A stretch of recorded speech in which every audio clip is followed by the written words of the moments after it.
The woodpile was almost gone. Ruth Callahan stood at the kitchen window and counted what remained, the way she had once counted a patient's pulse, steady and without hope of a different answer.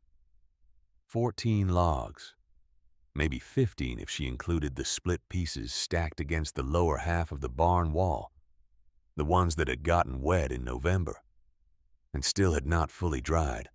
Outside, the thermometer nailed to the porch post read 11 degrees Fahrenheit, and the sky above the Bitterroot Range had gone the color of old pewter flat, and close and pressing down on the valley like a lid. 1 year. She had been a widow for 1 year and 3 weeks, and she was still surprised each morning by the silence on the other side of the bed. Gerald Callahan had been a large man, not tall but substantial. The kind of man who filled a room without trying, whose breathing in sleep had been so steady and deep that Ruth had sometimes lain awake just to listen to it, the way you might listen to a river at night, finding in its constancy a kind of peace.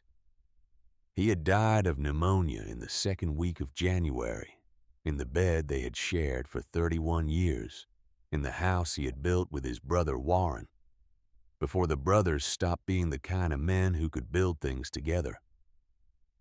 The county doctor had come up the mountain road and said what doctors say when they have no better options. Ruth had held Gerald's hand and done what nurses do, which is to stay present in the body, even when the spirit wants to leave the room. She had been a nurse for 30 years. She knew how to hold a hand and feel the moment when the hand stops holding back. What she had not known how to do was everything that came after. She turned from the window.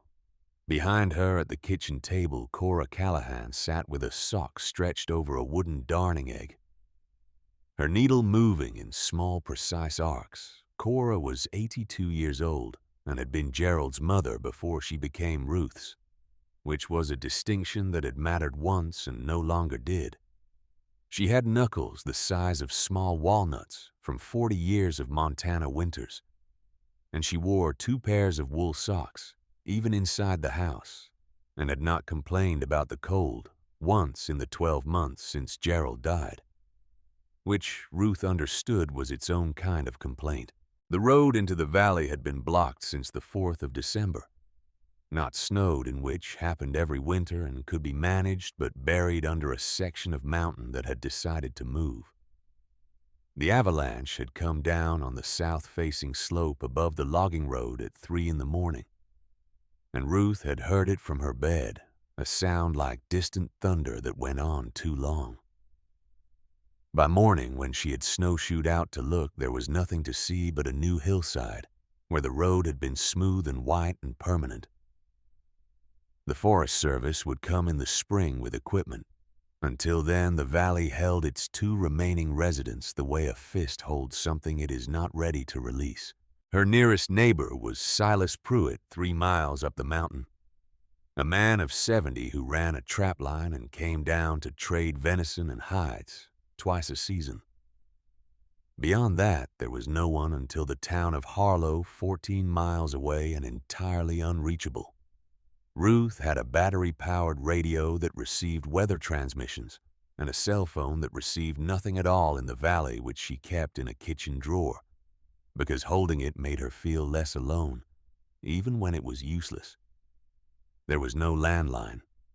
Gerald had always meant to run one up from the junction box at the base of the mountain road. He had always meant to do a great many things. Ruth moved to the stove and added one of the 14 logs to the fire, listening to the wood catch. She was 64 years old and had spent the better part of those years moving toward things rather than away from them. She had driven an hour each way to her nursing shifts at the county hospital in Harlow for 19 years. She had raised 2 children who now lived in cities she visited twice a year. She had kept this house, this land, this life on the mountain because Gerald had loved it, and then because she had come to love it herself, and now because it was the last place that still had his shape in it. The dent in the couch where he sat, the shelf where he kept his coffee mug, The worn spot on the porch rail where he rested his elbows in the evening and looked out at the valley with the expression of a man who could not believe his luck. The land had a creek. That was the thing about it. A spring-fed creek that ran cold and clear year-round, fed from somewhere deep in the mountain. Never freezing even in January, never running low even in August. Gerald had known the way some people know things about the places they love, that the creek was why the land was worth having. The water rights attached to the property were senior rights recorded in 1947 by Gerald's father, which meant in plain language that no downstream claim could touch them, and that any development depending on that water would have to come to whoever owned this land first. Vernon Holt had wanted those water rights for 11 years. Vernon was Gerald's older brother by 4 years, and a man who had turned the family's original homestead into something that looked like prosperity from the outside. 800 acres, a herd of Herefords, a new truck every 3 years. A wife who had left him in 2019 and whom he mentioned with the flat effect of a man discussing a business arrangement that had not worked out. He was 58 years old and ran his operation with a thoroughness that Ruth had once mistaken for competence and now understood was simply appetite. Vernon wanted things, and he pursued what he wanted with the patience of a man who had learned that most obstacles eventually moved if you simply waited long enough and applied pressure at the right moments.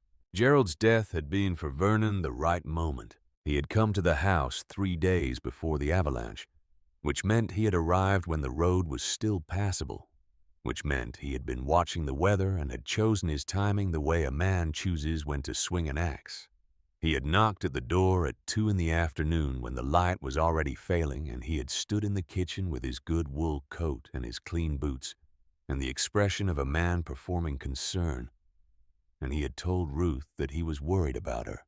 She had offered him coffee. She was a woman who had been trained since childhood to offer things. He had sat across from her at the same table where Cora was now darning her sock, and he had talked for 20 minutes about the difficulty of her situation before arriving at the reason for his visit, which was that he wanted to purchase the property, the house, the 40 acres, the creek and the water rights attached to it. He had with him a figure written on a piece of paper, which he had slid across the table to her face down, as though the number on the other side required some preparation to receive. Ruth had turned the paper over. $200.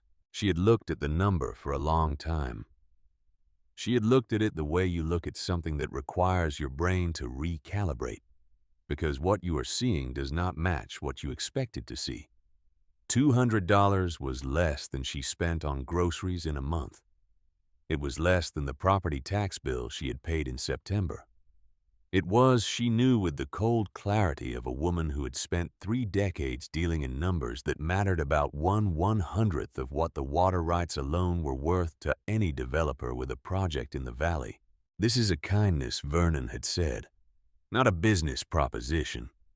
You are a widow alone on a mountain with an old woman to look after, and winter is coming. I am offering you a way out. She had folded the paper.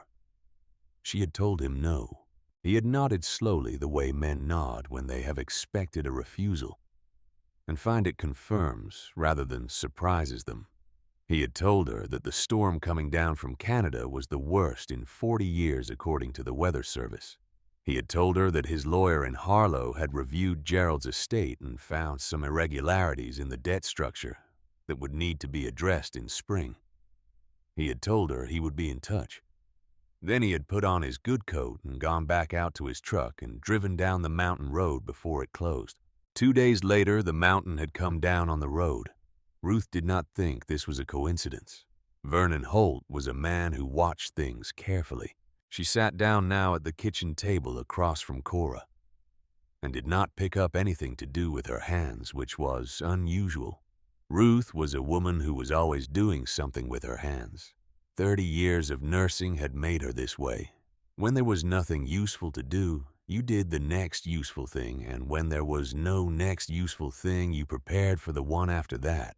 Stillness felt to Ruth like failure, the way it feels to a person who has been moving all their life when the movement finally stops.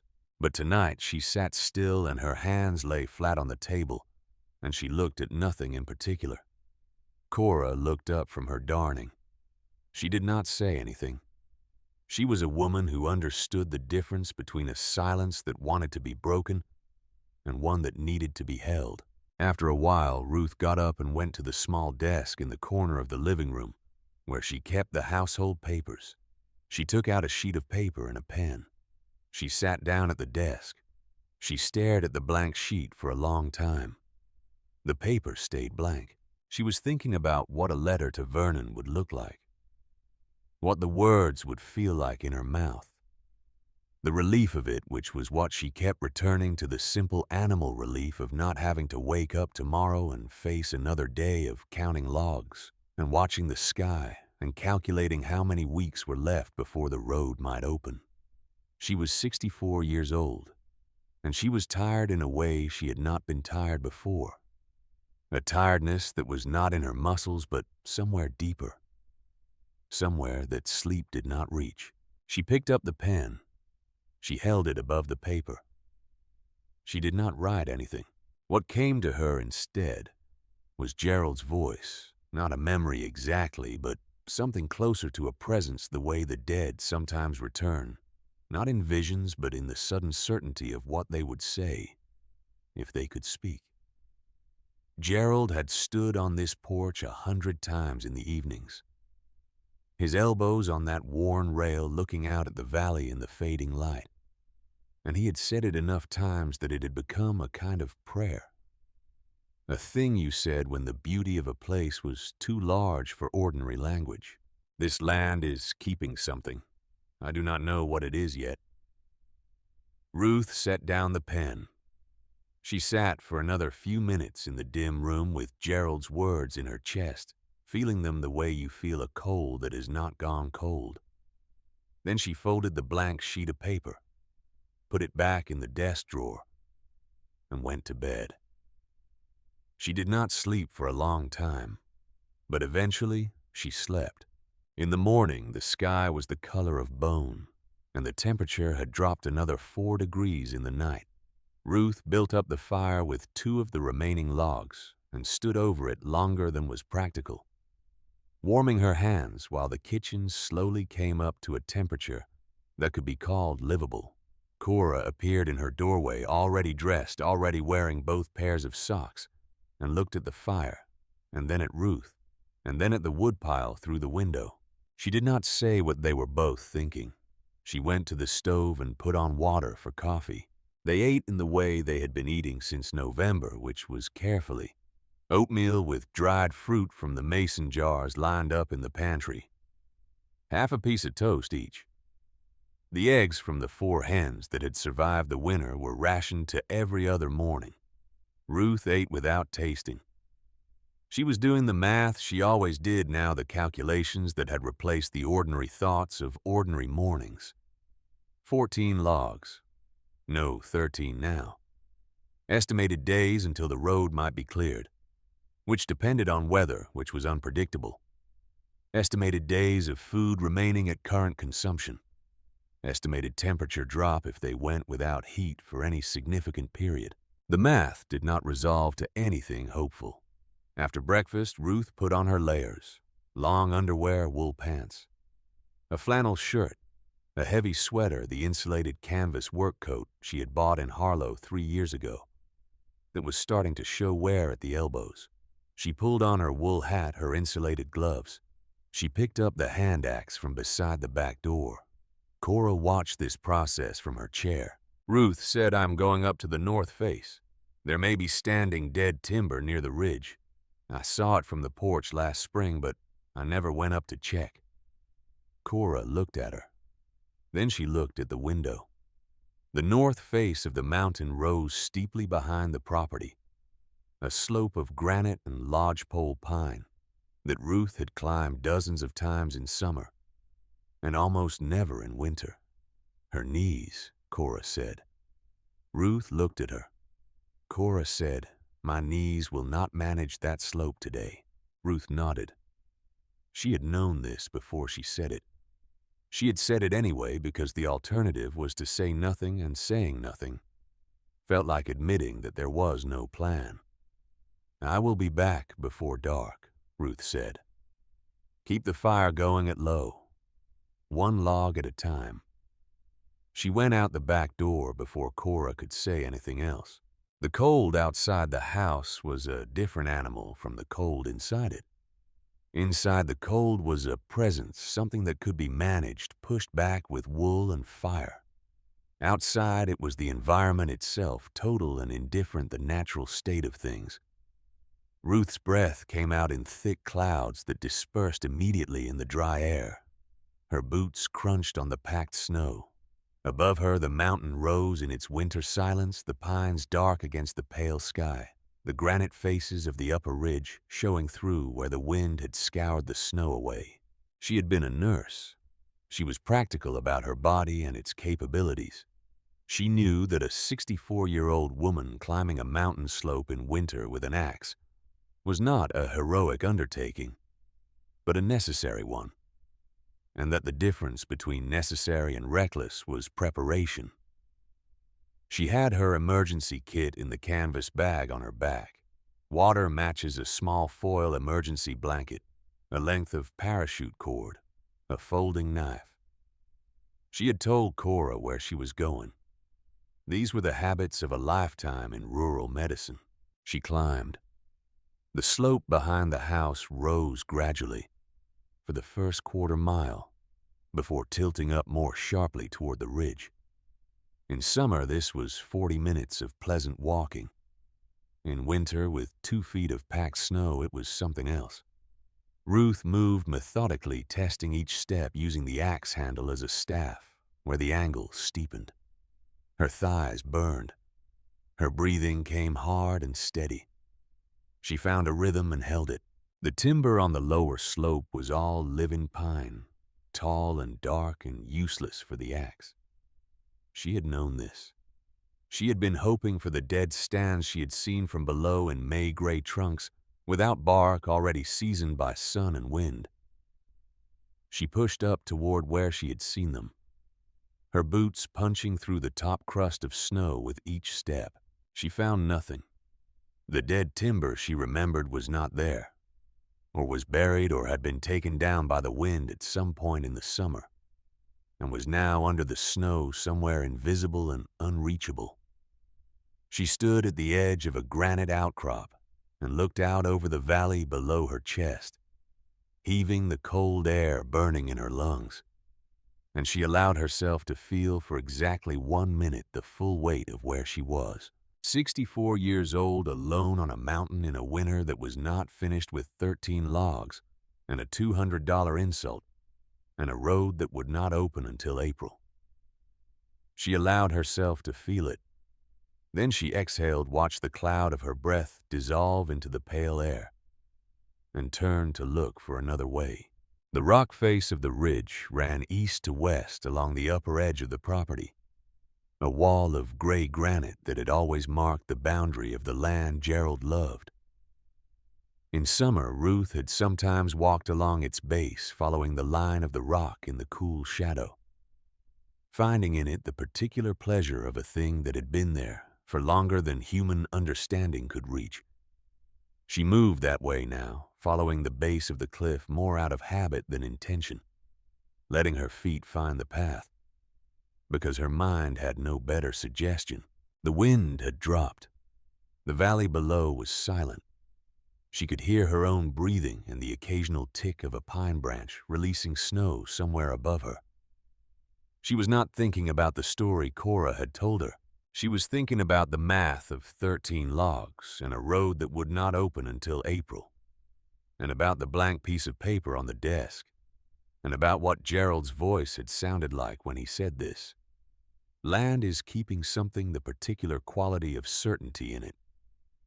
The way a man sounds when he is saying something he has tested enough times in his own mind to be willing to say aloud. She reached out to steady herself against the rock face and stopped walking. She stood completely still. Her gloved hand was pressed flat against the granite. She lifted the hand and looked at the glove. Then she pressed it back against the stone, moving it slowly, covering more surface. She took off the glove. She pressed her bare palm flat against the rock. The granite should have been the coldest thing on the mountain. Stone in winter holds cold the way it holds nothing else, absorbing it from the air and the ground and the sky and giving nothing back. She had pressed her hands against 1,000 pieces of rock in her life and knew what they felt like against bare skin. This did not feel like that. It was not warm, not in any ordinary sense, not like touching a heated surface or standing near a fire. It was the absence of cold. A small, precise region of the cliff face where the stone was not the temperature it should have been, where something was happening inside the mountain that made the surface, against all reason, refuse the cold. Ruth moved her hand across the rock, slowly mapping the boundary of it. The place where the stone went from ordinary winter cold to this other thing. The region was roughly the size of a door, and at the lower left edge of it, near the base of the cliff where the stone met the frozen ground, she found a narrow gap, a fissure in the rock no wider than her hand, running vertically from the base of the cliff upward for perhaps 3 feet.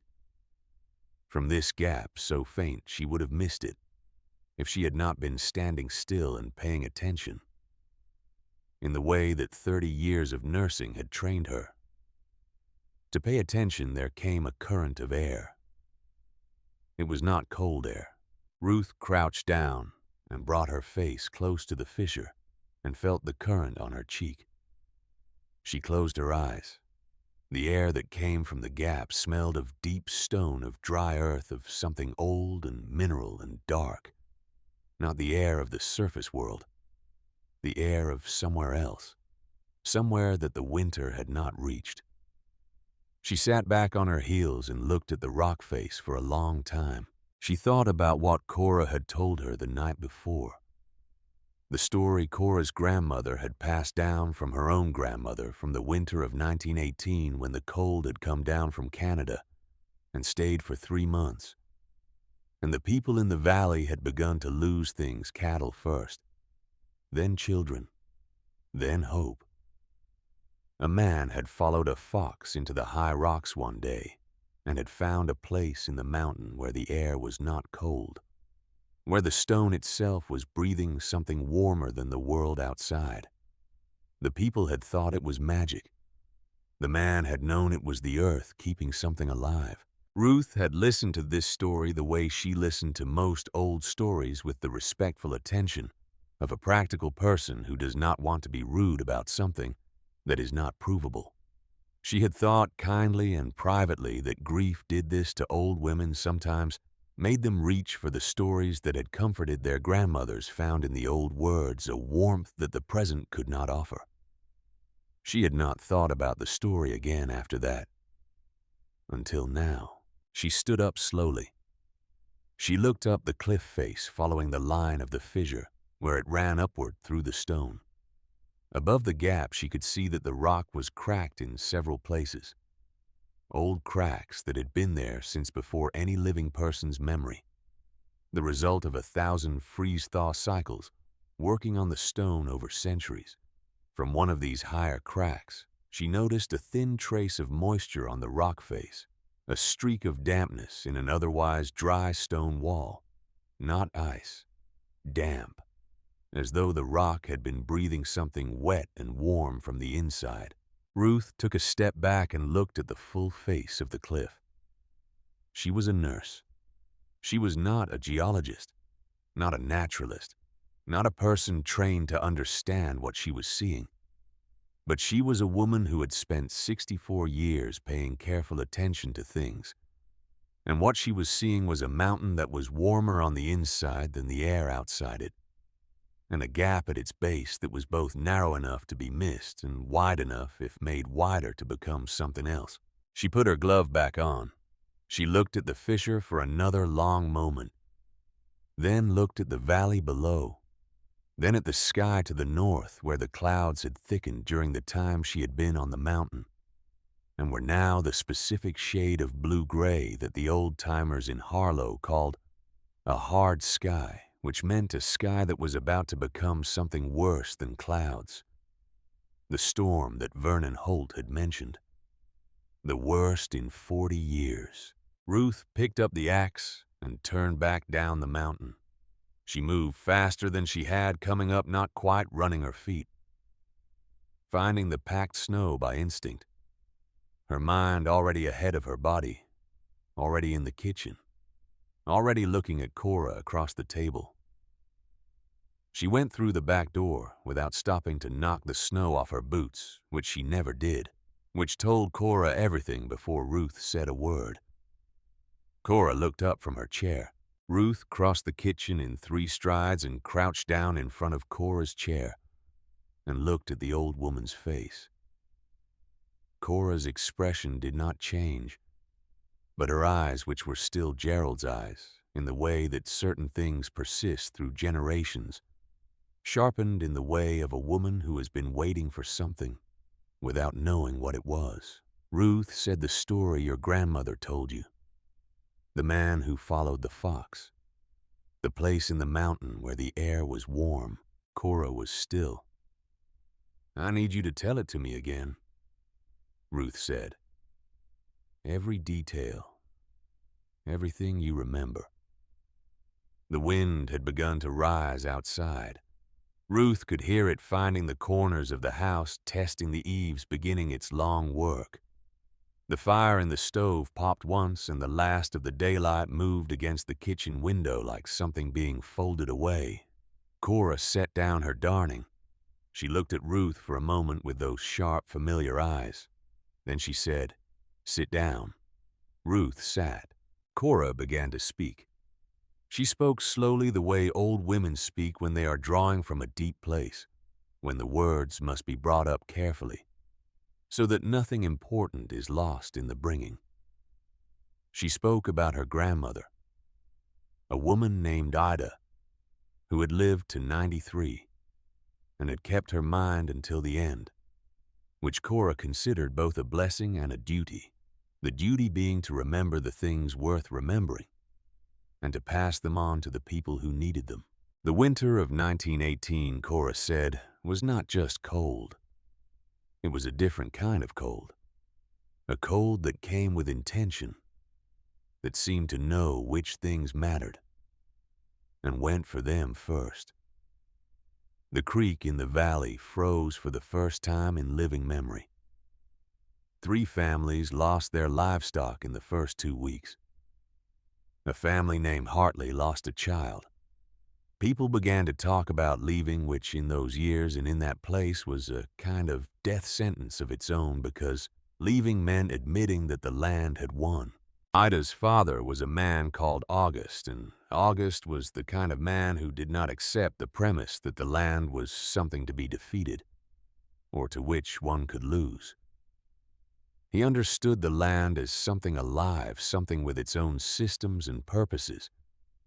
And he believed that if you paid close enough attention to what the land was doing, it would show you what it was trying to keep us. He had been watching the animals. Specifically, he had been watching a red fox that appeared each morning at the base of the high ridge, always approaching the cliff. From the same angle, always disappearing into the rocks. At the same point, always emerging an hour later and trotting back down the mountain with the particular unbothered ease of an animal that has been somewhere comfortable. August followed the fox one morning in the teeth of a January wind. He went to the place in the cliff where the fox had disappeared. He found a gap in the stone, a fissure at the base of the rock face, narrow but deep. And from that gap came air that was not cold. He widened the gap over 3 days using iron tools in his own bare hands, where the tools would not fit. Inside the fissure was a chamber, a natural space in the rock no bigger than a room where the stone floor radiated a warmth that had nothing to do with sunlight. and everything to do with what the earth keeps in its deep places. He brought his family to this chamber when the storm of 1918 came down. They survived. Cora stopped speaking. The kitchen was very quiet. Outside, the wind was no longer testing the house, but had committed to it. A steady voice that found every gap and spoke through it. Ruth sat with this for a moment. She sat the way she had learned to sit with difficult information in her years of nursing fully present, with it not trying to resolve it or explain it away, but simply allowing it to be what it was. Then she said, "Where on the cliff?"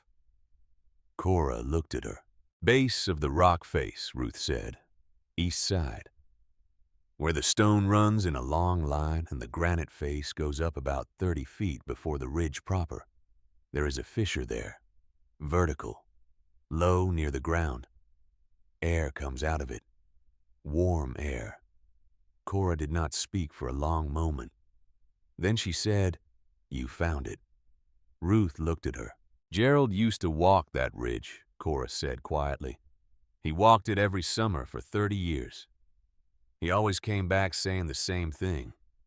He said the mountain was keeping something. He never told me what he meant.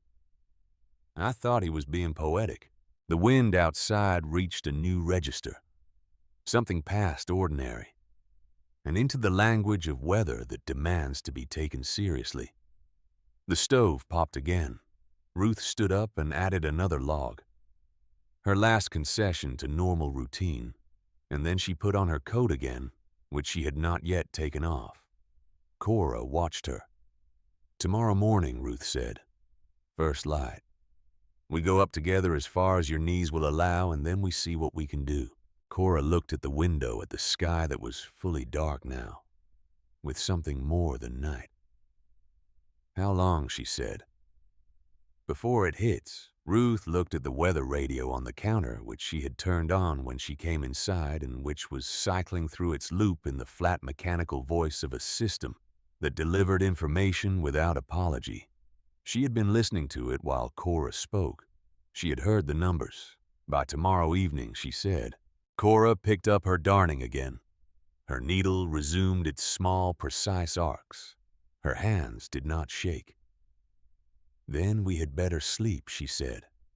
They were moving before the light was fully up. Ruth had been awake since 4, lying in the dark, listening to the wind work on the house, cataloging its sounds, the way she had once cataloged a patient's symptoms. The high note at the northeast corner where the caulking had gone, the low, sustained moan under the eaves on the west side, the irregular percussion of the storm door. She had forgotten to latch and now could not reach without going outside. She got up at 5 and dressed in everything she owned that was warm. She did not make coffee. The propane tank on the south wall of the house was down to its last quarter, and she was saving it for what she could not yet name. Cora was already in the kitchen when Ruth came out of the bedroom.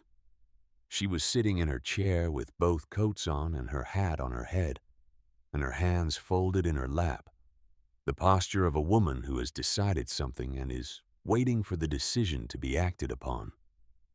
She looked at Ruth when Ruth came in, and she nodded once, and Ruth nodded back, and that was the entire conversation about whether they were doing this. They went out the back door into a world that had hardened overnight. The temperature had dropped below 0 while they slept. Ruth knew this before she looked at the thermometer because she knew what below 0 felt like on the face. The way the cold stopped being a sensation and became a fact. Something the body registered not as feeling but as information. -4 degrees. The sky was fully overcast, a ceiling of gray so uniform it had no texture, and the light that came through it was the flat, diffuse light of a day that had never quite decided to begin. The snow under their boots was hard as packed sand. That was good. It meant the slope would be easier to navigate than the day before, the surface firm enough to hold their weight, rather than swallowing each step to the knee. Ruth had the canvas bag on her back with the emergency kit and the axe in her right hand and Cora's elbow in her left, and they moved together toward the base of the mountain with the careful synchrony of two people who have been moving through the same spaces for long enough that their bodies know how to accommodate each other. Cora's knees were bad. This was not a new problem, but a chronic one, the result of 40 years of walking on a mountain, and the particular punishment that mountain walking delivered to the joints of women who had done it without complaint for longer than was probably wise. She did not say anything about the pain. Ruth watched her face and measured the degree of it by the set of her jaw and the slight forward lean that Cora adopted when the incline increased, redistributing her weight in the small, unconscious way of a body that has learned to manage itself. They went slowly. Slowly was what they had. The slope rose gradually for the first stretch, and the hard snow was a mercy, each step finding purchase and holding it. Ruth kept them on the most gradual line, angling across the face of the mountain, rather than climbing directly, adding distance in exchange for a gentler grade. Cora kept pace without speaking. Above them, the pines stood in their winter silence, dark shapes against the pale sky, the upper branches moving slightly in the wind that did not yet reach the ground. After 40 minutes, they reached the base of the granite outcrop where Ruth had rested the day before. She looked up the slope to the cliff face above, reading the terrain the way she read it every time, automatically, out of long habit. The rock face was perhaps 200 yards further up and slightly east. Another 20 minutes on this surface, maybe 30 for Cora. "How are your knees?" Ruth said. Cora looked up the slope. "They have been worse," she said. They kept climbing. The granite cliff came into view from below as a long gray wall, perhaps 30 feet high, where it reached its maximum elevation before the ridge proper began. Ruth had always found something reassuring in its permanence, the way it stood at the edge of the property, like a boundary marker placed by something older than any human claim. She had walked its length many times in summer, trailing her hand along the stone, finding the particular pleasure of cold rock against warm fingers on a July afternoon. Today she was not looking for pleasure. She was looking for the place she had found the day before. She found it. The fissure was low in the rock face, almost at the base where the stone met the frozen ground, a vertical crack, perhaps 3 feet tall, and the width of a hand at its widest point. In the flat morning light, it was easy to miss just another shadow in the seams of an old rock face. But Ruth had marked its position in her memory, the way she marked the position of everything that mattered precisely and permanently, and she went to it without hesitation, and crouched down and placed her bare palm against the stone beside it. The warmth was still there, fainter in the morning cold, or perhaps she was colder herself, but present. The stone refusing the temperature it should have held. The air from the gap when she brought her face close, still carrying that deep mineral smell, that underground quality, the breath of a place that had nothing to do with surface weather. Cora had followed her to the base of the cliff. She stood a few feet back, watching Ruth with her hands folded in front of her, her breath coming in steady clouds. Ruth looked up at her. "Feel this," Ruth said.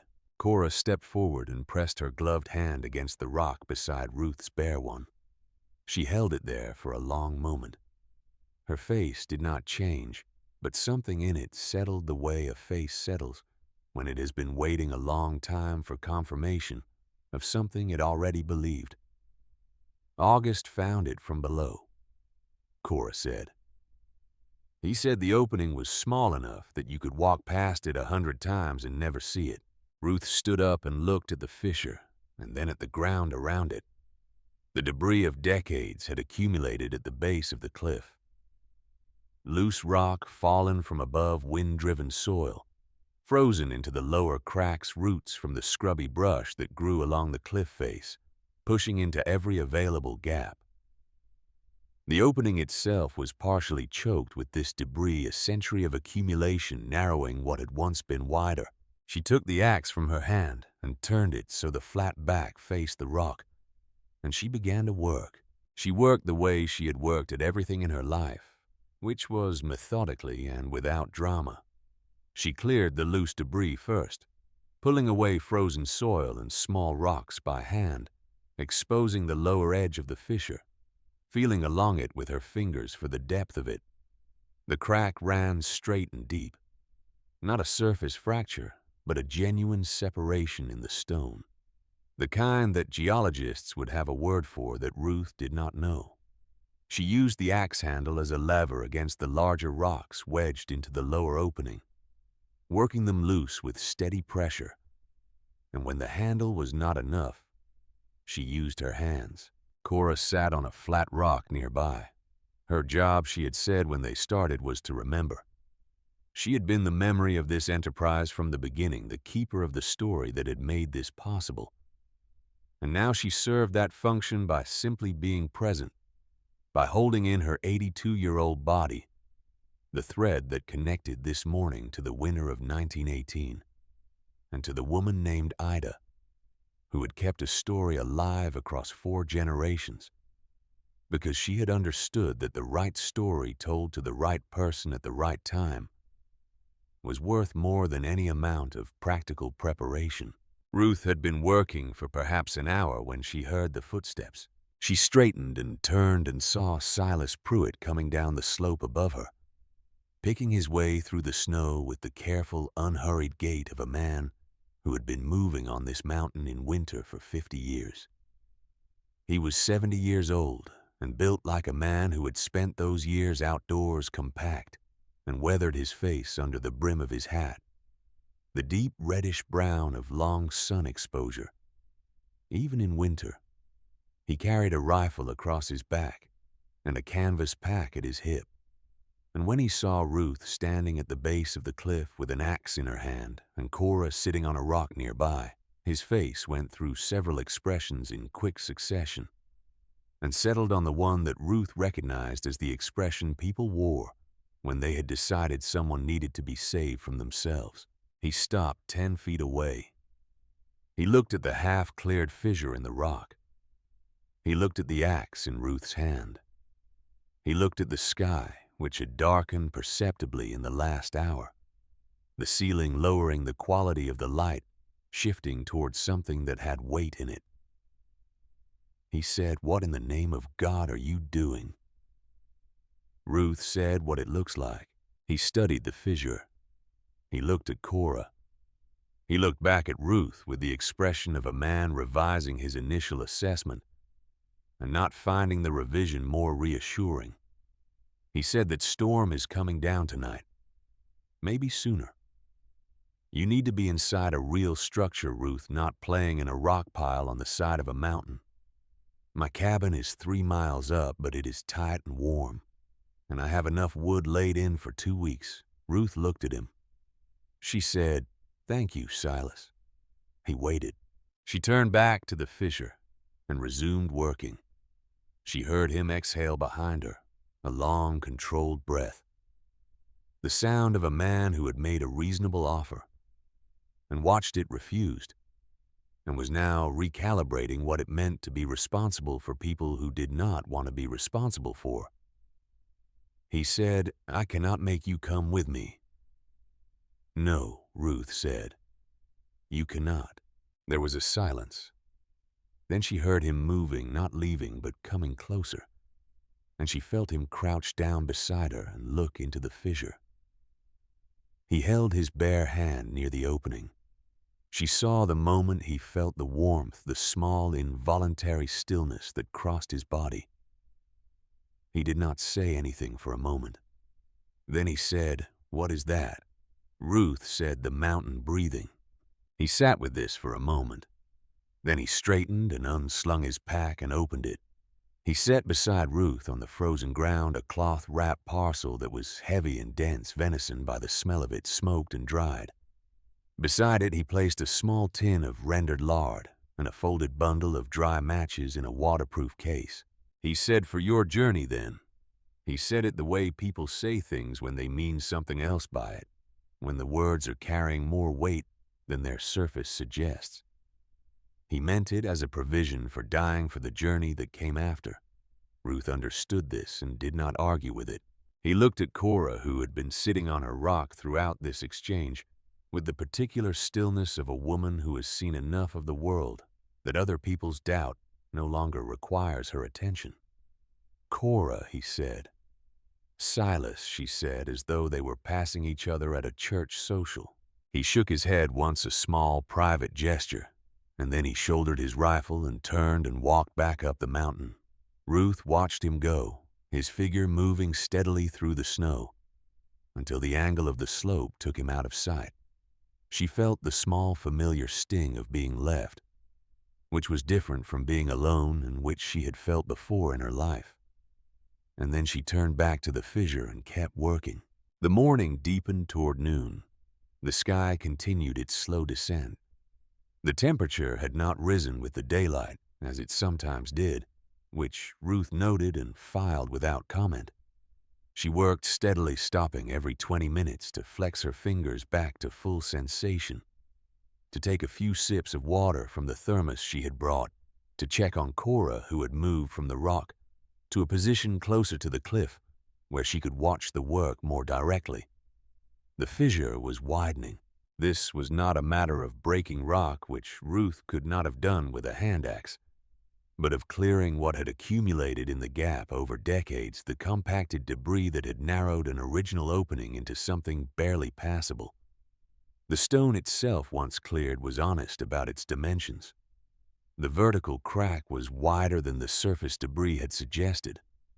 Wide enough, once the lower section was fully cleared, for a person to pass through sideways with some difficulty. The depth of it was harder to assess without entering it. Ruth cleared debris for another hour. Her hands were raw through the gloves, and her back had begun to register the hours of crouching in the cold with the particular eloquence of a 64-year-old, back that has been doing farm work for 30 years and has not run out of opinions about it. She did not stop. Cora had been watching in silence, but now, she said, the opening August found was about the width of a man with his coat on. He had to turn and push through with one arm leading. Ruth measured the cleared fissure with her eyes. It was not that wide yet. She went back to work. At some point in the early afternoon, when the sky had completed its descent to something that was no longer overcast, but actively threatening the quality of the air, changed. Ruth had lived in Montana long enough to know this change, the way the wind drops just before a serious storm, the world going briefly and deceptively still, a pause that was not peace, but preparation. The temperature dropped another 2 degrees in what felt like minutes. She looked at the fissure. It was as wide as she was going to get it with what she had. She looked at Cora. She said, "I need to go in first and see what is there." Cora nodded. She had already begun moving toward the cliff face, her hand finding the stone wall for support. Ruth turned sideways to the fissure and led with her left shoulder, pushing into the gap. The rock was close on both sides, pressing against her chest and back, and she moved forward through it the way she had once moved through a crowded hospital corridor, her body knowing instinctively how to make itself smaller without losing its forward momentum. Her feet found purchase on the rock floor of the gap, which was rough and uneven but solid. The fissure was perhaps 4 feet deep before it opened. And then it opened. Ruth stepped into the chamber and stood in the dark and breathed. The space was not large, perhaps 20 feet across at its widest, the ceiling varying from 6 feet at the edges to perhaps 10 feet near the center, where the rock had fractured along a natural fault and shifted slightly upward. The floor was uneven but manageable, a mix of flat granite and packed earth. The walls were solid stone, cold to the touch at the surface, but without the deep bone cold of exposed rock in winter. Somewhere at the back of the chamber, she could hear the faint sound of water, a slow seep running along the base of the far wall. But what she felt before she saw any of this was the warmth. It was not the warmth of a fire or a furnace, not the sharp directional warmth of a heat source. It was something more diffuse, more fundamental, a warmth that came from the stone itself, and from the floor, and from the air, that moved almost imperceptibly through the space, from some gap she could not yet locate. It raised the temperature in the chamber perhaps 15 or 20 degrees above the outside air, not warm by any ordinary measure. But in the context of -4 and a storm coming down from Canada, it was the difference between survivable and unsurvivable. She stood in the dark and felt the warmth on her face and thought of Gerald saying this land is keeping something. And for the first time since she had begun this day, she felt something shift in her chest. Not hope exactly, which was too large a word, but the possibility of hope. The door that hope comes through when it decides to arrive. She went back out through the fissure and looked at Cora. She said, "It is real. It is what August found. We can live in there." Cora looked at her for a moment with those clear, familiar eyes. Then she said, "I know. They brought in what they had. The canvas pack from Ruth's back. Silas's venison and lard. The axe. The emergency kit. The thermos. Between 2 trips through the fissure, they brought in everything that could be brought in. And Ruth noted without sentiment that it was not much, a small pile on the floor of the chamber that represented the entirety of what 2 women had available to them in a world that was about to become very serious about the cold. The last thing Ruth brought in was the wooden sled that Gerald had built 15 years ago for hauling firewood from the pile to the house. She had dragged it up the mountain on the way in, tied to her back, with the parachute cord, reasoning even then that wood in some form would be necessary. The sled was pine hand-shaped, the wood dry and well-seasoned. It was their past. She was going to burn it. She began building a hearth. The chamber had a natural feature that Cora had described in August's account without knowing what it was. A narrow vertical fissure in the back wall higher up a chimney fault that ran upward through the stone. Ruth found it by holding a burning match near every crack in the upper walls, until she saw the flame pull sideways, drawn toward the one place where air was being drawn up and out. The fissure was too narrow to see into, but wide enough to serve its function. She built the hearth directly beneath it. Flat stones from the floor of the chamber arranged into a U-shape, the open end facing the room. A base of small, flat rocks to hold the fire off the earth. She worked by the light of the single candle from the emergency kit, her shadow large and moving on the walls. Cora organized what they had brought in. She found a natural ledge in the rock wall at shoulder height and arranged their supplies on it. The venison, the lard, the remaining food from the pack. She arranged them with care, with the particular domestic precision of a woman who understood that how you keep your provisions is an expression of your intention to be there long enough to use them. It was not tidiness. It was a declaration. The fire came slowly. The tinder from the emergency kit caught on the second attempt. A small yellow flame that Ruth fed with slivers of the sled wood. Then larger slivers, then pieces. She had split away from the sled's flat surface with the axe. The wood was good. It caught cleanly. When the fire was established, she laid a full-board section across the stones of the hearth and felt the heat begin to press outward into the chamber. The smoke rose and was drawn into the fissure above. The chimney worked. Ruth sat back on her heels and watched the fire for a moment and felt the warmth of it combine with the ground warmth of the chamber and become something that was for the first time in many days enough. Outside, the storm arrived. She heard it before she felt it. A change in the pressure of the air in the chamber. A subtle shift that told her body the outside world had made a decision. Then the sound came through the rock, muffled, but present the voice of a serious wind finding the mountain and beginning to argue with it. She could feel it in the stone, a vibration so low it was less a sound than a sensation. The mountain registering what was happening on its surface. In the chamber, the candle flame bent slightly toward the back wall, and then steadied. They were inside. The next 3 days were the smallest and the largest of Ruth's life. Small because the world had contracted to 20 feet of stone in every direction. To 2 women and a fire, and a dwindling supply of sled wood, to the sounds of the mountain and the distant weather, and the faint music of water moving somewhere in the dark rock. Large because in that contracted space, with nowhere else to be and nothing else to manage, the things that had been waiting for years to be spoken finally had room to arrive. They melted snow from the entrance passage for water, scooping it in the cooking pot and holding it over the fire, drinking it warm because warm water was warmer than cold water.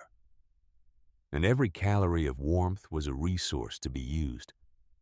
They ate sparingly the venison cut into small portions, the beans and potatoes from the pack, rationed across the days. Ruth's calculations, revised now for the reality of the chamber's ground warmth, said they could stretch what they had. The first evening, Cora spoke about Gerald, not about his death, which they had both spoken about enough in the past year in the necessary, but exhausting vocabulary of grief. About his childhood, the specific texture of it, the boy he had been on this same mountain before Ruth had ever appeared in the story.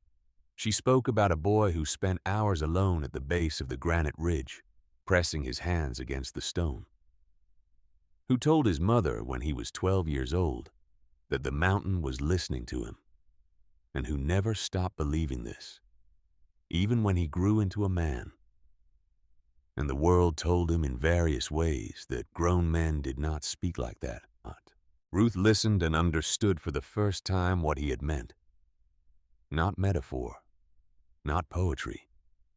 He had known about the warmth in the stone. He had felt it as a boy and had spent 30 years walking that ridge, trying to find the precise place where it expressed itself. He had known there was something to find. He had not found it. He had left it for her. On the second day, Ruth spoke about the years of nursing. She had not intended to. She had sat down after the morning's work of tending the fire and maintaining the entrance passage clear of the snow that the wind pushed in around the edges, and she had begun speaking before she fully knew she was going to. She talked about the drives to Harlow in the dark winter mornings when the road was ice, and the heater in the truck took 20 minutes to catch up with the cold, and she drove with her shoulders up around her ears listening to the radio. She talked about the particular smell of the county hospital in the early morning before the day shift arrived, when the building held only its nighttime sounds.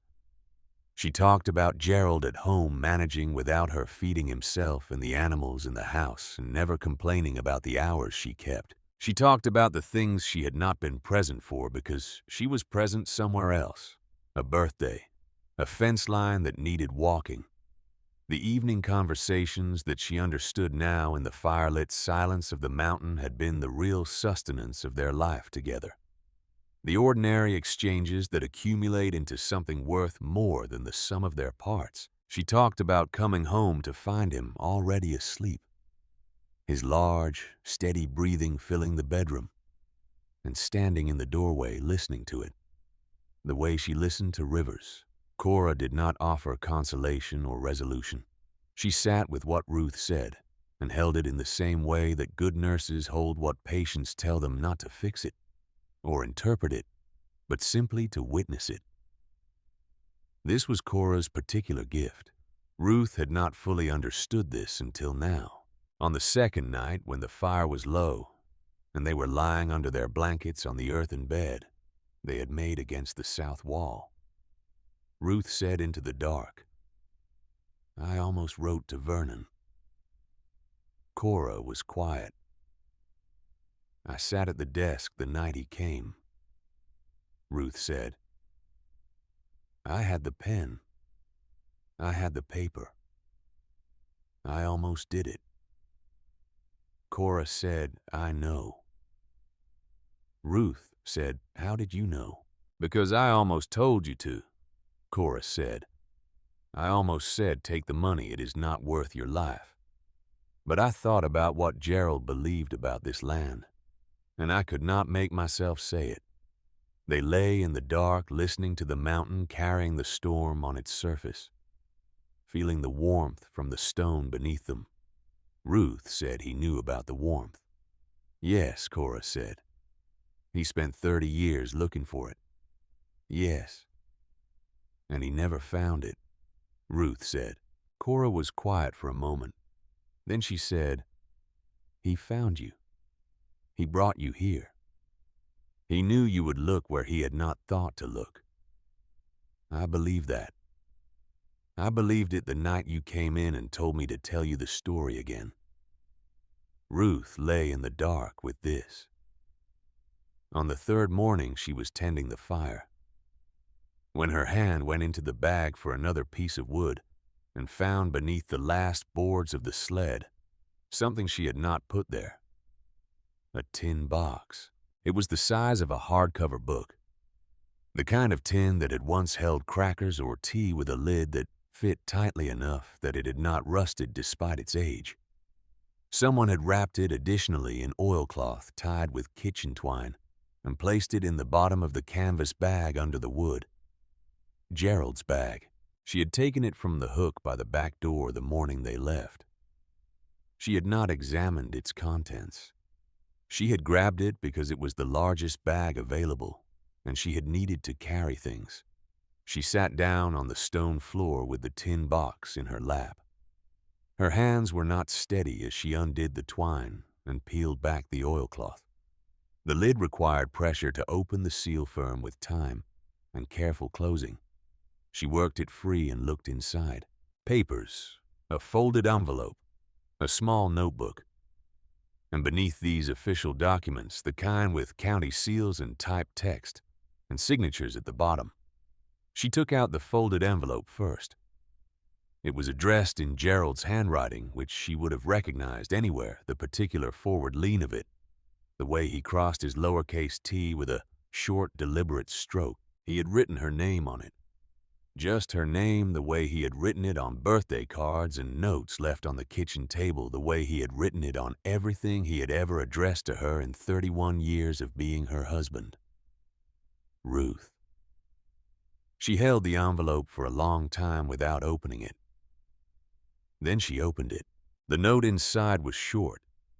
Gerald had not been a man of many written words. He had expressed himself in the things he built, and the land he tended, and the steady constancy of his daily presence, and writing had always felt to him like an inadequate translation of what he wanted to say. But he had written this. He said that he had found the gap in the cliff face the summer of 2019. He had felt the warmth and understood what it meant, though it had taken him another year of reading and 2 conversations with a geologist in Harlow to understand the mechanics of it. He had discovered that the warmth came from a geothermal feature, a deep thermal gradient beneath the property that expressed itself through the fissure system in the granite. He had discovered that this was connected to the aquifer beneath the valley floor, a warm water table that no one had yet exploited. He had filed a claim with the county assessor's office in February of 2021. A legal document establishing Ruth's ownership rights to the geothermal resource and the water access associated with it. The document was in the tin box. He had put the box in the bottom of the canvas pack and hung the pack on the hook by the back door, because he had known that if anything happened to him and Vernon came for the land, Ruth would need to leave quickly. and would need to take what mattered. He had known she would take the pack, because she always took the pack. He had trusted her without telling her. He was trusting her the way he did everything quietly and with complete conviction. There was one more line at the bottom of the note. I could not find the opening in the rock. I know it is there. I know you will find it. I have always known what you are capable of better than you have known it yourself. Below that, just his name. Gerald. Ruth sat on the floor of the mountain chamber with her husband's letter in her hands and the fire burning low beside her. And outside, very faintly now, the diminishing sound of a storm that was passing. And she did something she had not done in the 12 months since Gerald had died. She wept. Not the controlled grief of a practical woman managing a loss. Not the exhausted tears of someone who has been holding too much for too long. She wept the way you weep when you have been loved more carefully and more completely than you knew when the evidence of that love presents itself in a form so specific and so patient that the only possible response is to let the body do what the heart requires. Cora sat down beside her on the floor. She did not speak. She put her arm around Ruth's shoulders and held her with the particular strength of an old woman who has outlived much grief and knows how to be present in the middle of someone else's. They sat like that for a long time, on the floor of the mountain in the warmth that had been waiting for them. The silence woke her. Ruth had grown accustomed over 3 days to the voice of the storm working on the mountain above them. It had been constant enough to become a kind of background the way traffic sounds become invisible to city people noticed only in its absence. She lay in the dark on the earthen bed and understood before she was fully awake that the voice had stopped. The fire had burned to coals. She could see their orange glow in the dark, pulsing faintly with the slow breath of the chamber. The warmth of the stone beneath her was unchanged, patient, and impersonal. And unchanged, the mountain continuing its ancient business regardless of what happened on its surface. She sat up carefully. Beside her, Cora was breathing in the deep, regular rhythm of old sleep. Ruth did not wake her. She added the last 2 pieces of sledwood to the coals and waited for them to catch, watching the light build back in the chamber. And then she put on her coat and hat and gloves and moved toward the entrance passage. The fissure was partially blocked. Snow had been pushed in around the edges by the wind during the storm, packing into the lower section of the passage until perhaps 18 inches of the opening was filled. Ruth had known this was possible. She had planned for it in the way she planned for everything, not with specific action, but with the mental acknowledgement that it would need to be addressed, that it was a problem with a solution, and the solution required work. She got on her hands and knees and began moving the snow back into the chamber, compacting it against the wall to the left of the passage. The work was cold and awkward, her body at an angle in the narrow space, her arms reaching ahead of her to scoop and pull. It took her 40 minutes. When she finally pushed through the cleared passage and emerged on the other side, she was breathing hard, and her coat was wet from the waist down. She stood up outside and looked at the world. The storm had remade everything. What she saw was not the mountain she had lived on for 31 years. It was a new country, a landscape from which everything familiar had been removed and replaced with its essential geometry. Every line simplified to its most basic form. Every surface resolved to a single material. The snow was deep and still, and the sky above it was the bright, hard blue of the day, after the specific blue that came only when a system of that magnitude had pushed through and taken the clouds with it, and left behind an emptiness that the winter sun could fill without competition. The trees were monuments. The granite cliff above her was a wall, its face clean and pale, the stone showing through where the wind had scoured it. Her breath came out in a plume of white that hung in the still air longer than usual, the cold so complete and dry that moisture did not dissipate, but simply waited. She turned to look down the mountain. The valley below was a white plain, all its features buried. She could trace the line of the creek bed by the slight depression in the snow, a shallow trough running through the white, the only feature the land still offered. The roof of her house was visible from here, a dark rectangle against the white, and she could see that it had held the steep pitch, doing what steep pitches are designed to do, shedding the load rather than accumulating it. She turned her eyes toward the slope to the east, toward the bench of land where Vernon Holt's operation stood. She had to look for longer than she expected before she understood what she was seeing. Vernon's main house had been a structure he had spoken of with a particular pride. A timber frame building he had contracted out to a crew from Missoula 8 years ago. The kind of construction that used heavy dimensional lumber and engineered fasteners and cost more per square foot than most people in the valley earned in a month. He had told Ruth the summer it was finished that it had been designed to last 200 years. He had said this without apparent irony. What she was looking at now was the footprint of a foundation, and above it a collapse of timber and snow. The heavy roof structure having failed at some point in the middle of 3 days of loading by a storm that had not consulted Vernon's engineers. The walls had held in places, but the roof was down a jagged, irregular depression. In the white, the angles of the broken rafters showing through where the snow had not yet covered them. Ruth stood on the mountain and looked at this for a long time. She did not feel what she might have expected to feel. Not triumph, which was too hot and too small for what the moment required. Not satisfaction, though there was something in the vicinity of satisfaction. Something quieter and more durable. What she felt was closer to the feeling she had after delivering difficult news to a family. The sense that the truth had finally arrived, and that arrival, however painful, was better than its absence. The mountain had not done this to punish Vernon Holt. The mountain had not done this at all in any intentional sense.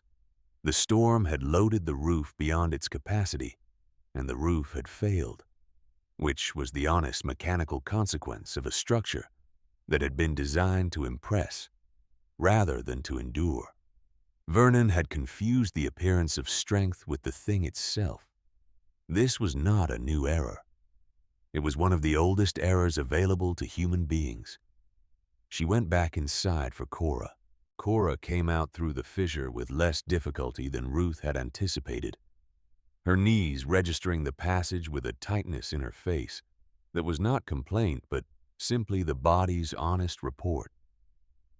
She stood outside the cliff face in the brilliant cold morning and looked at the valley and at the sky and drew a long breath of winter air with the expression of a woman who has been underground for 3 days and finds the surface world more interesting than she remembered it. Ruth pointed toward the eastern bench without speaking. Cora looked.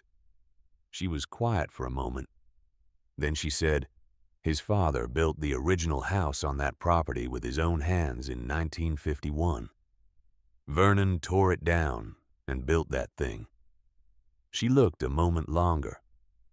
Ida used to say that what a man builds tells you what he believes in. They stood together in the snow outside their mountain for a while, in the cold, brilliant silence of the aftermath. And then Ruth said, "Silas." She said it the way she said things when a decision had been made and was not available for reconsideration. The tone she had used as a charge nurse when the next action was clear, and the time for discussion was behind them. Silas was 3 miles up the mountain. His cabin was small and low, and had a steep roof, because Silas was a man who had built what he needed rather than what he wanted to show people. But he was 70 years old, and he had been alone in there for 3 days. and she did not know what the storm had done to the approaches to his door. Cora said, "I will tend the fire and wait." Ruth looked at her. Cora's expression said what it always said when she had made a decision, which was that the decision was not a negotiation. Ruth nodded. She made sure Cora was back inside with the fire rebuilt before she set out up the mountain. The 3 miles to Silas Pruitt's cabin took her 4 hours. This was not because of the distance, but because of what the storm had done to the terrain between here and there. The snow was deep and uneven. The surface crusted in some places and powdery in others, unpredictable in the way of new snow, before it had been traveled and settled. Ruth moved carefully, testing each step using the axe handle as a staff, reading the surface the way she read patience, looking for the signs that told the truth beneath the appearance. She fell twice. Both times she got up and kept moving. The forest above the cliff was different from the forest below it. Older and darker and more deliberate in the way old-growth timber carries itself. The pines here were massive, their trunks wider than Ruth's arm span, their canopies so dense that even in winter they held the snow above the ground, creating wells of relative openness around their roots. Ruth moved through these wells, where she could grateful for the old trees and their particular mercy. She thought about Gerald as she walked. Not with the grief she had carried for a year, but with something else. Something that had changed in the 3 days in the chamber. She had been carrying his absence as a weight, a thing she moved through the world with and around which the world had to arrange itself.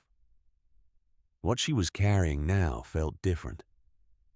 His absence was still there, but it had been joined by his presence specific, and documented the presence of a man who had spent 2 years preparing a gift that would only make sense if the recipient went looking in the right place at the right time.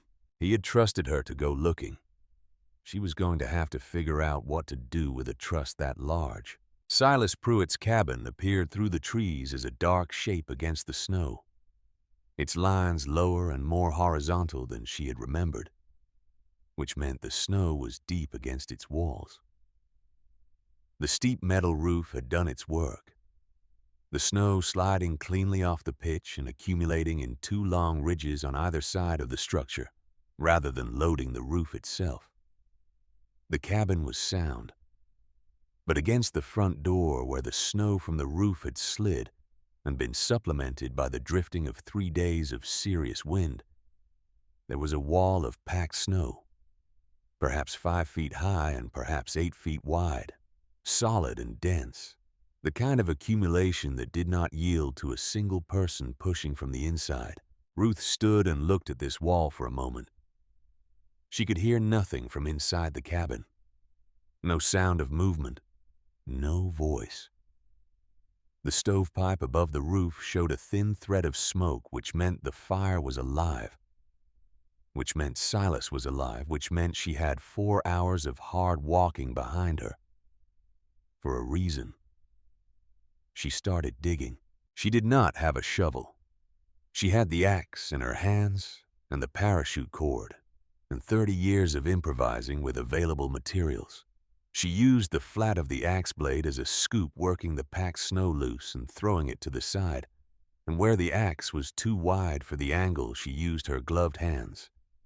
She worked from the top down, rather than the bottom up, which was the correct approach for packed snow, and the one that her nursing instincts had identified immediately, because it was the approach that gave her access to the problem, rather than burying herself in it. She had been working for perhaps 30 minutes when she heard a sound from the other side of the door. A voice, muffled by the snow and the wood between them, but present a human voice, the particular quality of a sound made by a person who has not spoken to anyone in 3 days and is not certain their voice still works. Ruth kept digging and said loudly, "Silas, it is Ruth Callahan. I am coming." The sound from the other side changed character. She could not make out words, but the tone shifted from inquiry to something more urgent. a person remobilizing after a period of stillness. She heard movement on the other side of the door, the creak of floorboards under weight. She dug for another 20 minutes. When the door finally swung inward, the light from inside the cabin fell across the snow, and Silas Pruitt stood in the doorway looking at her with an expression that Ruth had seen before, only on the faces of patients coming out of sedation. The particular bewilderment of a person whose understanding of their situation has just been significantly revised. He was wearing everything he owned by the look of it. Coat over coat over coat, his face shadowed with 3 days of beard. His eyes moving over her face, and then over the cut passage through the snow behind her, and then back to her face. He said her name. She said, "Can you walk?" He said, "Yes." She said, "Then come out of there. You can rest later." He came out. He was stiff and moved with the careful deliberateness of a man whose body had been cold for too long and was not entirely reporting accurately yet. Ruth assessed him the way she assessed patients, quickly, and without ceremony, his color acceptable, his movement controlled if slow, his eyes tracking. He was going to be fine. He had been cold and alone and frightened, which were manageable conditions in a person who was fundamentally intact. He said, "How did you get here?" She said, "I walked." He looked at her for a moment with an expression she could not immediately categorize. Then he said, "I watched you from the ridge, you know. The day before the storm. I watched you at the rock face with your axe and your mother-in-law sitting on a rock, like you were in a garden. I thought you had lost your reason." Ruth said, "I know what you thought." He looked down the mountain in the direction she had come from. He said, "Are you telling me you are alive because of a hole in a rock?" She said, "I am telling you I am alive because my husband spent 2 years preparing for a situation he did not expect to survive." Silas looked at her for a long time in the cold, brilliant light. Then he said, "I have some coffee that is probably still warm if we go inside." She said, "We need to go down to the valley when you are ready." He nodded and went back inside and came out 10 minutes later with his pack and his rifle and his snowshoes and the particular readiness of a man who had spent 50 years on a mountain and knew how to make himself prepared to move. They went down together, Ruth leading on the packed trail she had broken, coming up, Silas following in her tracks.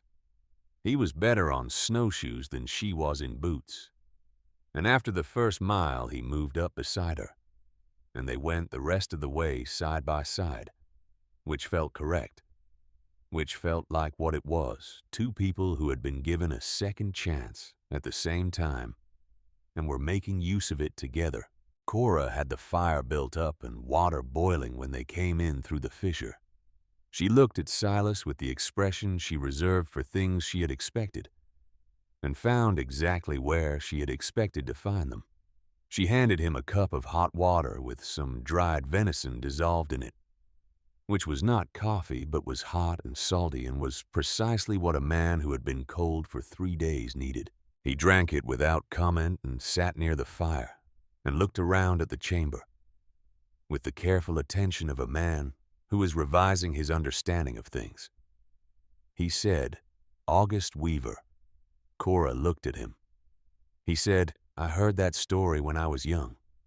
My grandmother knew a woman who knew his daughter. She said he found a warm place in the mountain and saved his family in the winter of 1918. He said, I thought it was a story people told, the kind that gets bigger every time it is told." Cora said it was a true story. Ida kept it true. Silas sat with his cup and looked at the fire. After a while, he said, "The whole county is going to hear about this." Ruth said, "Not yet."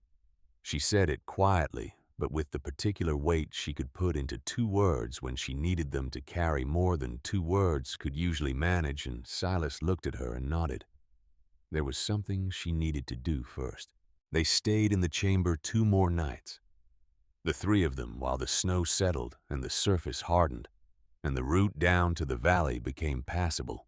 Silas contributed his considerable knowledge of winter travel and terrain reading to the practical questions of their situation, and his presence shifted the dynamic in ways that Ruth had not anticipated. He was a man who had spent 50 years learning from the mountain rather than arguing with it, and he understood what the chamber represented without needing it explained. On the second evening, he said to Ruth, "The county assessor filed those thermal rights last year. I know because my neighbor Carl Briggs wanted to develop a hot spring on his property and was told the adjacent claim had priority. He said he never knew who owned the adjacent claim." Ruth looked at the tin box that she kept now in her coat pocket close to her chest, the way she had kept Gerald's things since the morning she found it. She said Gerald filed it in 2021. Silas was quiet for a moment. Then he said, "Vernon Holt has been making inquiries about that development project since the spring. I heard it from 3 different people. He was trying to find the owner of the adjacent claim so he could buy it out."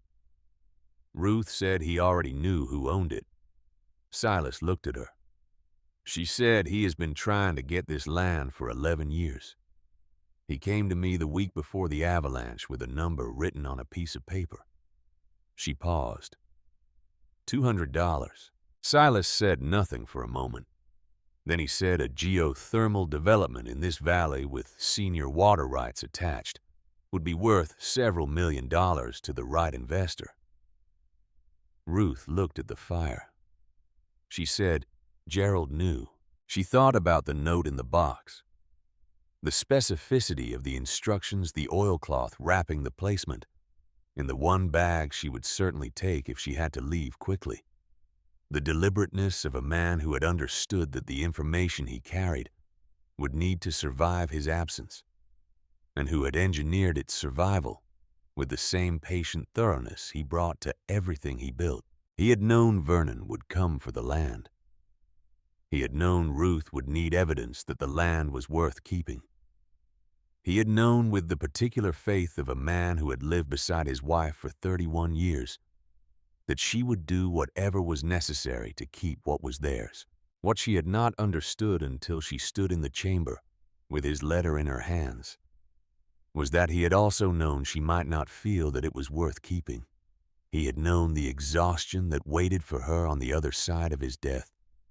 He had known that a woman alone on a mountain in winter with a number on a piece of paper, and a road that would not open until spring might reach a moment of deciding that the land was not worth her life. He had put the answer in the bag she would take when she left. If she was leaving anyway, she would find what he had prepared, and finding it would tell her that there was a reason to stay. Ruth had worked with dying people for 30 years. She had seen the preparations they made when they understood that time was limited. She had seen people write letters, organize finances, contact estranged family members. She had seen some of these preparations done from fear, and some from love. And she knew the difference immediately and completely, the way you know certain things in the body rather than the mind. What Gerald had done was love expressed in the language of a practical man, which was the language of preparation of tools, placed where hands would reach for them, of problems anticipated and solutions positioned. She had spent a year mourning his absence. She was going to spend the rest of her life in the presence of what he had left. On the morning of the 5th day after the storm, Ruth came out of the mountain. The valley had settled into the quiet of post-storm winter. The landscape simplified, and still the light hard and clear and shadowless. She could see the full extent of what had happened, the scope of it, the way the storm had moved through the valley and rearranged its priorities. Her house stood. The barn had lost a section of roof on the north side. The small structure she used for tool storage was buried to its eaves. The creek ran dark and unfrozen through the white valley floor, the only moving thing visible from the mountain. A line of dark water that neither froze nor ran dry, exactly as it had always been. She looked east toward Vernon's property. In the days since the storm, she had not thought much about Vernon Holt directly. She had been thinking about the tin box and the documents inside it, and about what came next, which was a question that required answers in a specific order. The first answer was that she and Cora were alive. The second was that the documents were real and valid and registered with the county. The third was that there was now to the extent that any of the old framing held something to protect. Vernon came 2 weeks later. The road into the valley opened in stages first, a narrow passage cut by a county plow, and then a wider clearing that allowed ordinary vehicles. Ruth heard the truck before she saw it. The engine sound distinct on a mountain where she had not heard engines in 3 weeks. She was in the house at the kitchen table with the documents from the tin box spread in front of her, and Ruth Calloway on the telephone, who was not a Calloway by marriage to anyone in this valley, but was the senior attorney in Harlow, and had been retained by Gerald and by Ruth, and whose opinion of the documents in the tin box Ruth had been waiting for. She said, "The claim is valid, Ruth. Filed February 11th, 2021, stamped and registered. The associated water rights are tied to the senior access agreement from 1947. She said whoever told you these rights were uncontested was either uninformed or was hoping you were." Ruth said, "And the debt." Ruth Calloway said, "What debt?" She said, "I have Gerald's estate documents in front of me. The property was clear of encumbrance at time of death." She said, "Whatever Vernon Holt told you about irregularities, I would want to see his documentation. Before I said it was anything more than a story someone told to make a widow." Feel like she had no options. Ruth thanked her and set down the phone as the truck came into the yard. Vernon Holt was a man who had survived a serious structural failure, and who was by the look of him when he came through the door, aware that this had altered his standing in some way he had not fully processed. He was wearing a coat Ruth had not seen before, a newer one which meant the good wool coat had been in the house when the roof came down. His face had the particular quality of a man who had spent several days in a cold outbuilding revising his understanding of his situation and had arrived at a version he could live with. He came into the kitchen the way he had always come into this kitchen, as though the space owed him access, and he stopped when he saw what was on the table. Ruth did not stand up. She looked at him and said, "Sit down, Vernon." He sat. He looked at the papers. He was a man accustomed to reading rooms, and the room was telling him something he had not expected. Ruth said Gerald filed a thermal rights claim in February of 2021. The claim is registered and valid. It covers the geothermal feature associated with the property and the water access connected to it.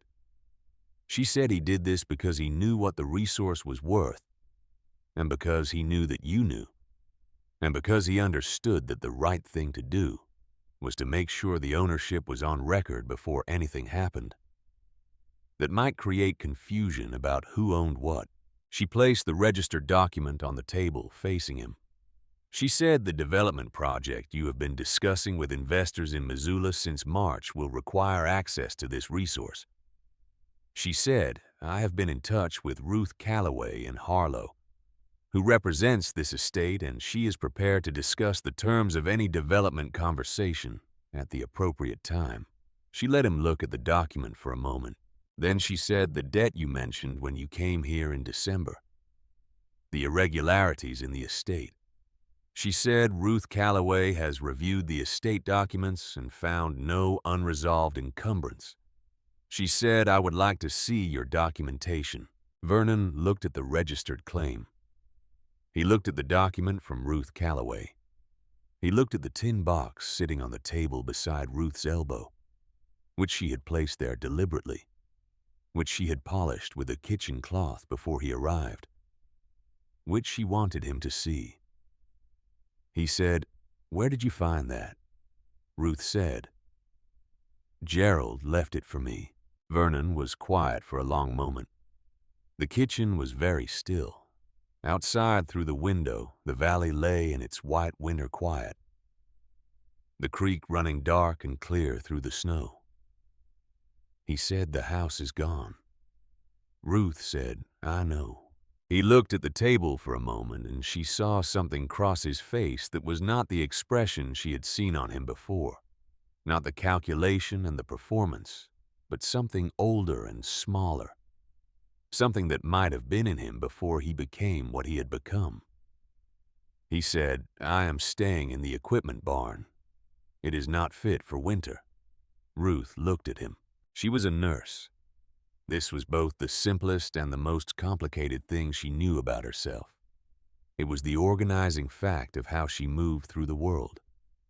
You treated people's conditions, not their characters.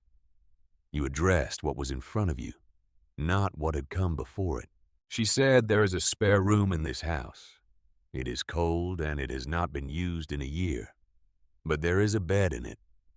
She said you can stay until you have made other arrangements on the understanding that we have a conversation about the property and the development question that is honest and documented." Vernon looked at her for a long time. Then he said, "You survived the storm." She said yes. He said, "How?" She looked at the tin box on the table. She said, "Gerald left me what I needed. I just had to go find it." He sat with this for a moment. Then he nodded once, a different kind of nod from the ones she had seen from him before, something that did not carry calculation in it. The conversation that followed lasted 2 hours. It was conducted with Ruth Calloway on speakerphone for the parts that required legal precision, and without her for the parts that required only two people who had known each other for 31 years to sit in the kitchen and speak honestly. By the end of it, the outlines of an arrangement had been established, preliminary and contingent on several things that would need to be verified and documented but honest. Vernon Holt was not a good man in any of the ways that mattered most, but he was not stupid, and he understood that the position he had spent 11 years trying to achieve through leverage was now available to him only through agreement, and that agreement required him to offer something real. He went to stay in the spare room. He was quiet and he ate what Ruth put in front of him, and he did not come into the kitchen unless he was invited. After a week, he began clearing the barn roof, which had sustained damage, without being asked. After 2 weeks, he hired a crew from Harlow to begin assessing the damage to his property, and did not mention the documents on the table or the conversation that had taken place. Silas Pruitt came down the mountain in the 3rd week after the storm and became a permanent feature of Ruth's kitchen, arriving most mornings before 8, with something from his trapline or his supply stores, and staying for coffee and conversation that ranged from the practical to the historical, depending on what Cora wanted to discuss, which was usually both at once. He never spoke about the morning he had left them at the cliff face, but he made himself useful in ways that had the quality of apology without its awkwardness. The way certain people settle debts through attention rather than words. Ruth did not return to the house as her primary dwelling. This was a decision she had not anticipated making, but which presented itself to her in the days after the storm as something that had already been decided and was simply waiting for her to acknowledge it. The chamber in the mountain had become something in those 3 days that a house could not easily become in 30 years. A place where she had been stripped to what she essentially was, and had found that what she essentially was could manage. She was not ready to give that back. She and Cora established the chamber as a second home, spending days there when the weather allowed, building on it in the small incremental ways that structures built by women who intend to stay are built. A better hearth with fitted stones and a proper arch, shelving carved from a flat section of granite, a second entrance wider which Silas helped her open over 3 days in early February using proper tools, A door wooden hung on iron hinges that Silas brought down from his workshop that could be latched from either side. When the road fully opened in April, and the first people came up from Harlow with the spring, they came first out of the ordinary business of a thawing valley, and then as word moved through the community, the way word always moves in small places, out of something else. They had heard about the two women who had gone into the mountain during the worst storm in 40 years. They had heard about the chamber, the warmth the fire built under a natural chimney. They had heard about Silas Pruitt dug out by the people he had left for dead. They came to see the chamber the way people come to see things that challenge their understanding of what survival looks like, which is to say, they came with the particular combination of curiosity and respect that people bring to things they cannot entirely explain. Ruth showed them the chamber without ceremony. She showed them the hearth and the shelves and the earthen bed, and the fissure in the back wall where the warmth came through. She let them press their hands against the stone and feel what she had felt the first time, the warmth that had nothing to do with sunlight and everything to do with what the earth keeps in its deep places. Most of them said nothing for a moment after they felt it. They just stood with their hands against the stone and their faces doing the thing that faces do when something exceeds what they had prepared to understand. Cora sat in her chair near the hearth on the days visitors came and answered questions when she was asked them and did not answer them when she was not. She was the keeper of the story as she had always been, and she understood that the story was now large enough to keep itself, and that her job was simply to verify it when verification was needed. Ruth Calloway came up in May with documents that formalized the arrangements with the Development Consortium from Missoula. The terms were what Ruth had asked for, which were not generous in the ordinary sense but were honest. A long-term lease on the geothermal access, with specific protections for the land and the water, and the character of the valley. Vernon Holt received a share that was fair rather than large, and that he accepted without objection, because it was more than he would have received if he had continued the path he had been on. He had rebuilt on his property by summer, a smaller structure this time lower to the ground, with a roof that a local contractor had designed specifically for the snow loads of this altitude. Ruth did not ask about the design. She noticed the steep pitch of the roof and said nothing. Silas Pruitt became the person Ruth trusted most in the valley, which was a relationship that had begun in the most unpromising possible way and had become in the months following the storm something that felt like what the word neighbor was originally meant to describe. He knew the mountain and its moods as well as any living person, and he shared this knowledge freely and without the condescension that certain kinds of expertise sometimes carry. He and Cora had long conversations by the chamber fire about things that Ruth did not always follow, but was glad to hear the sound of two people who had been alive long enough to know what was worth talking about. In September, on a morning when the first suggestion of the coming winter had begun to appear in the quality of the light, Ruth sat at the entrance to the chamber, with the valley below her showing the gold and rust of the autumn aspens along the creek. She had the tin box in her lap open, the documents inside it already committed to memory, but present still their physical reality, a comfort she had not expected to depend on. She took out the note.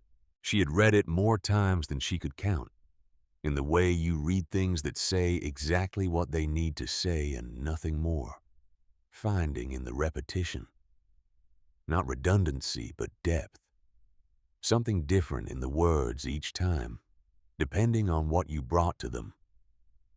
Gerald's handwriting on the folded paper, his name at the bottom of the page. She read the last line. I could not find the opening in the rock. I know it is there. I know you will find it. I have always known what you are capable of better than you have known it yourself. Ruth folded the note and put it back in the box and closed the lid. The valley below was a painting of itself, all its colors at their most honest.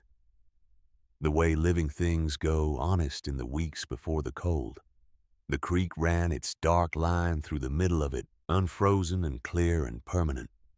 The pines on the upper slopes were very still in the windless morning, their dark shapes a counterweight to all that gold. The wind came eventually. It always did. It found the entrance to the chamber and moved through it in the way it had moved through every crack and every surface on this mountain for longer than anyone living could calculate. And Ruth felt it on her face and heard it in the stone around her, and thought not for the first time, and not for the last, about what Gerald had meant when he said the land was keeping something. It had been keeping many things. It had been keeping the warmth in the stone for longer than anyone knew. The geothermal secret of the mountain, the particular gift that August Weaver had found in 1918, and that Ida had kept in the stories she told, and that Cora had carried across 8 decades, and that Ruth had found with cold hands on a cliff face in December.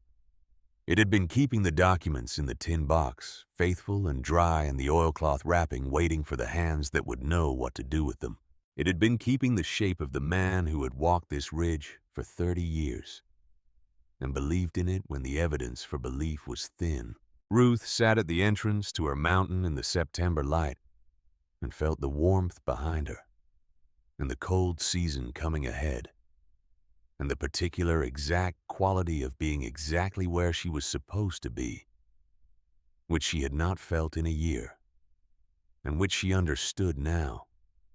She had not given herself permission to feel, because she had not believed she had earned it. The wind moved through the valley below and through the aspens along the creek, and made the gold leaves talk among themselves, and then was gone, leaving the morning to its silence. Ruth Callahan was 64 years old, and she was not finished. She sat in the entrance of the mountain her husband had loved and her mother-in-law had remembered, and she had opened with her own hands in a storm, and she looked out at the valley that was hers, that had always been hers, that had been waiting with a patience longer and deeper than any human grief for her to understand that it was worth keeping. She put the tin box back in her coat pocket close to her chest. She stayed there until the light moved and the cold came, and from inside the mountain she could hear Cora putting water on the fire, the small domestic sound of it carrying through the stone, the sound of someone who had made a home in a hard place and intended to stay there. She got up. She went inside.